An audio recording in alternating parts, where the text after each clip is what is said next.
early learning and change came from the books that I read. So we're going to talk about the first step is called step 1, admit to yourself what you already know. And I'm going to pull out the things that I feel like are highlights in this chapter.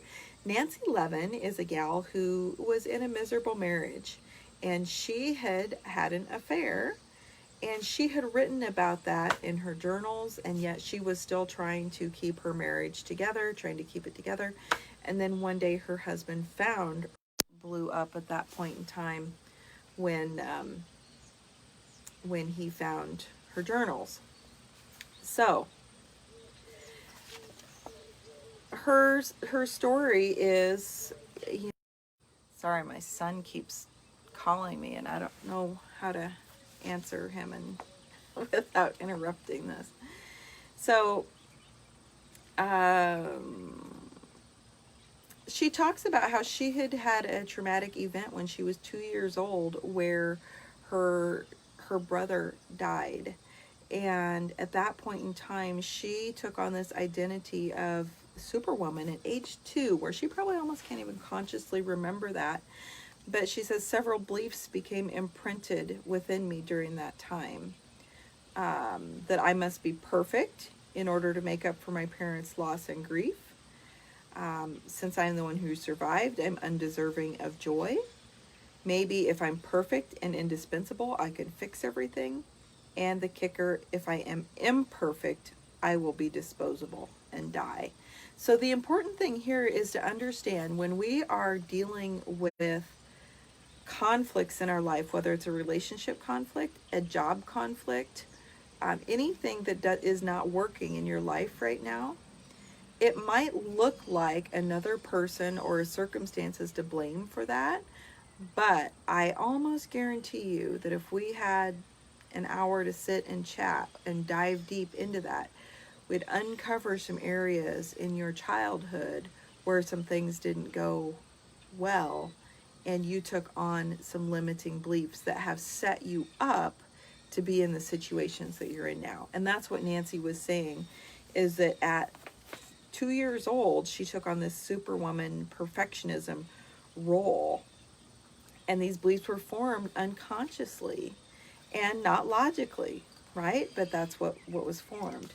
And that is called shadow beliefs. And until we do work to find out what our shadow beliefs are, our life will always kind of operate. It'll be like a magnet where we might resist and pull away from something, but then we spring back to it. And it's why cycles repeat themselves, even when people try hard or to say, I'm breaking that cycle. But if they don't do the work to heal the things at the core of that, then it doesn't break the cycle. So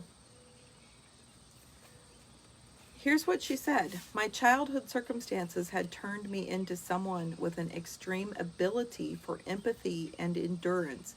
As a result, I did everything for my husband. It was all about him, and my own needs didn't matter. So what happens is we find she was a hurt person who then partnered with a hurt person who wanted to control others, and then we had this perfect storm that came together. What happens when you stay in a situation that isn't working, denying your own needs long enough? That's the question that she asks.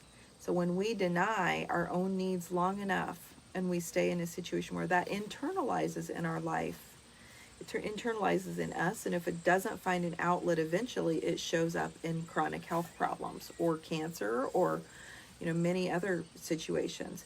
So that's also why when I work with coaching clients and they have some physical illnesses and symptoms, obviously 100% I encourage them that they're getting treatments, that they're being properly cared for by a physician.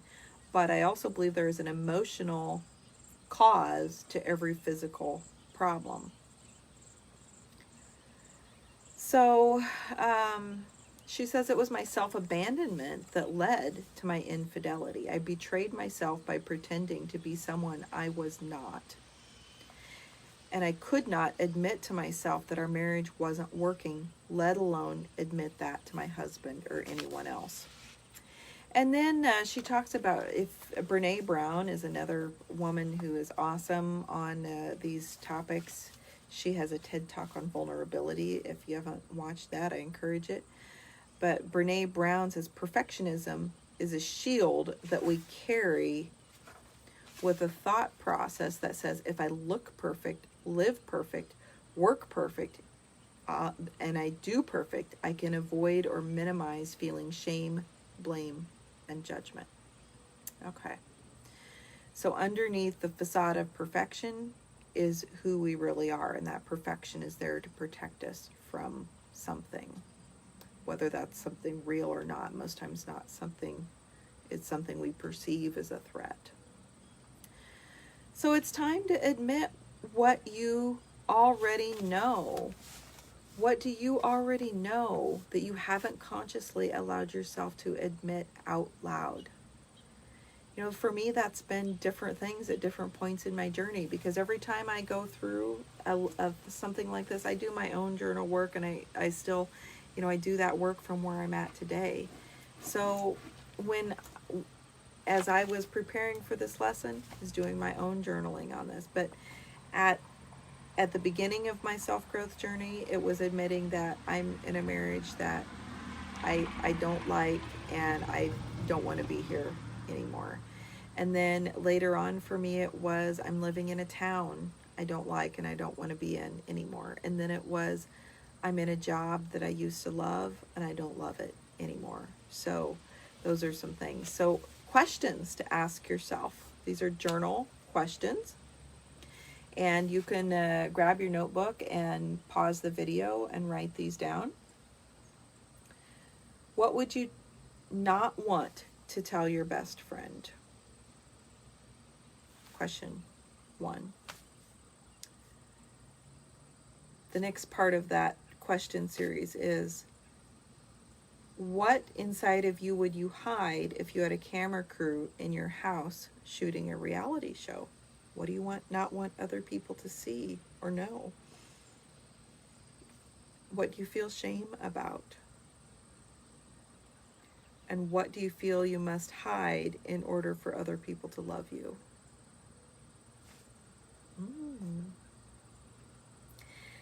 Now, the next question is, write about something you absolutely cannot write about. Even if you, on the top of your page in your journal, you just note, I absolutely cannot write about, and then let yourself write instead. And if you're just joining us, we're going over the step 1 in the Jump in Your Life Can Appear.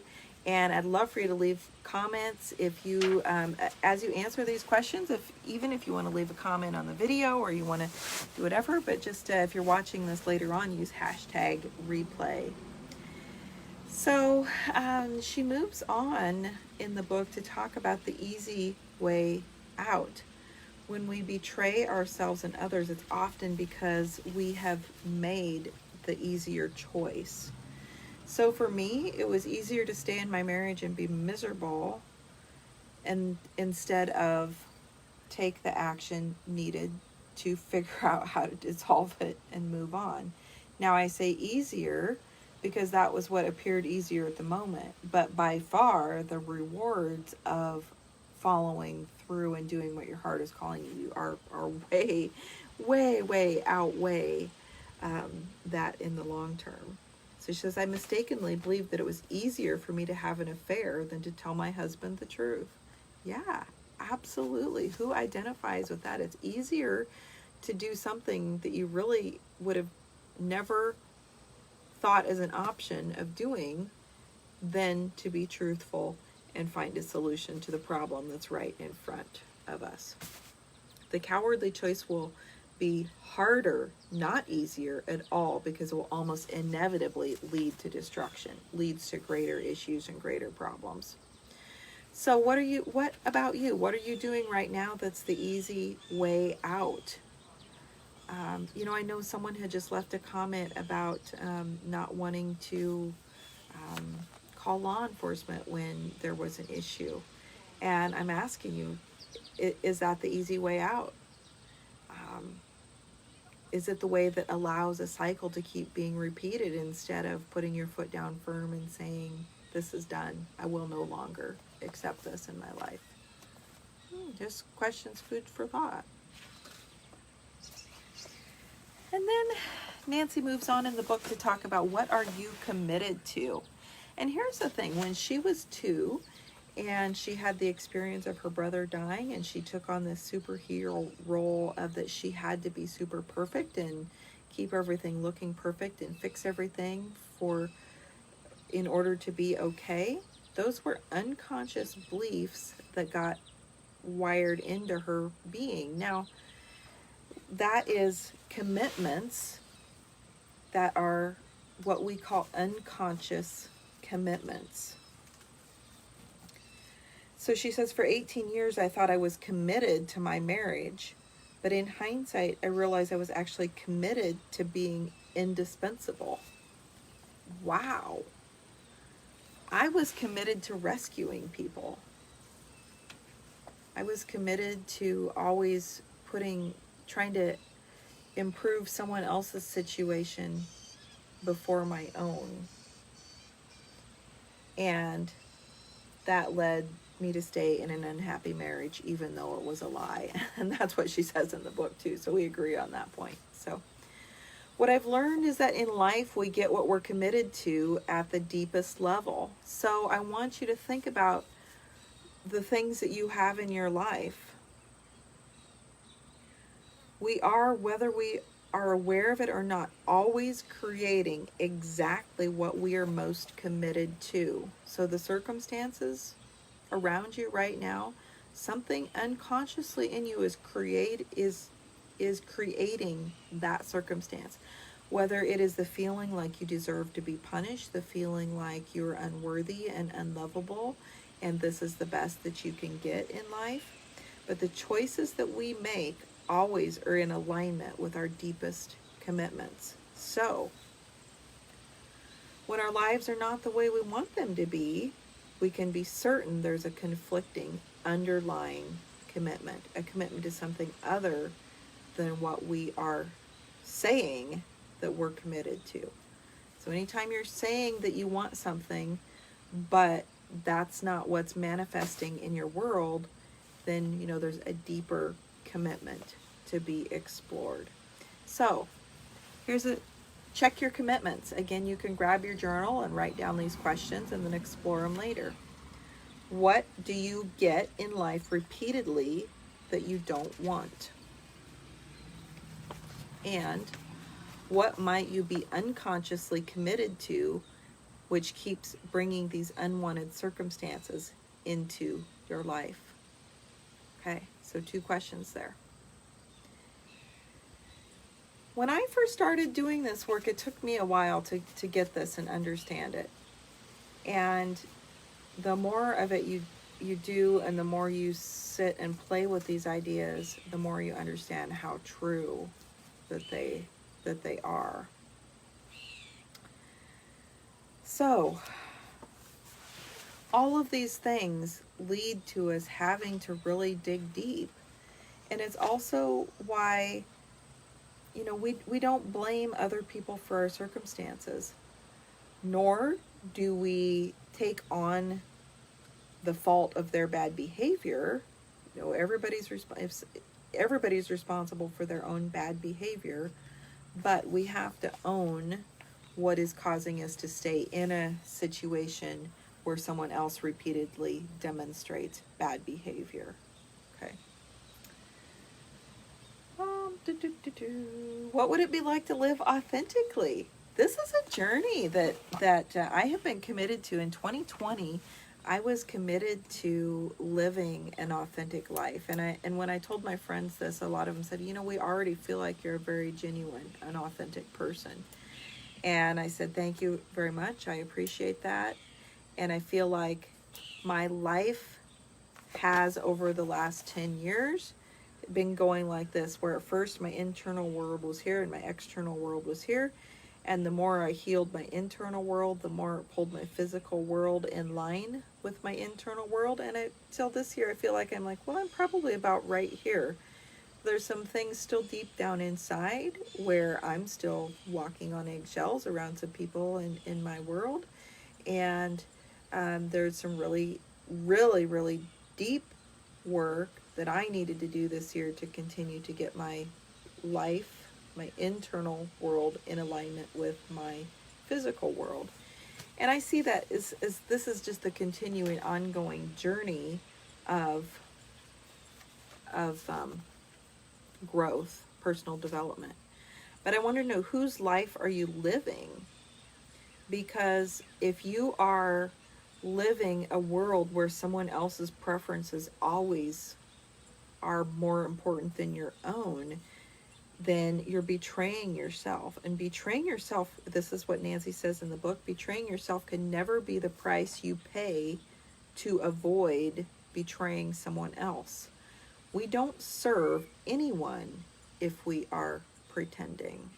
Wow, deep, deep words. So, final thing is here, we cannot accept a situation until we're ready to fearlessly look at the facts. And sometimes we cannot look at those facts because we're too busy telling ourselves stories. Our drama that we stay stuck in is a defense mechanism designed to protect us from the pain of the past. Again, this could be pain of the toxic situation you might feel like you're in right now. Maybe you have healed beyond and you are just looking like me to continue fine-tuning those areas of life, and you're just looking at, okay, where am I still protecting myself a little bit? Or you're protecting yourselves from things that happened very early in life that you're not haven't healed yet. So Nancy says, we think we're responding to the challenges of our lives when in fact we are reacting to all of our unresolved pain. Yeah, wow, sit with that a minute. So the final question for you to journal on is, what stories do you tell yourself?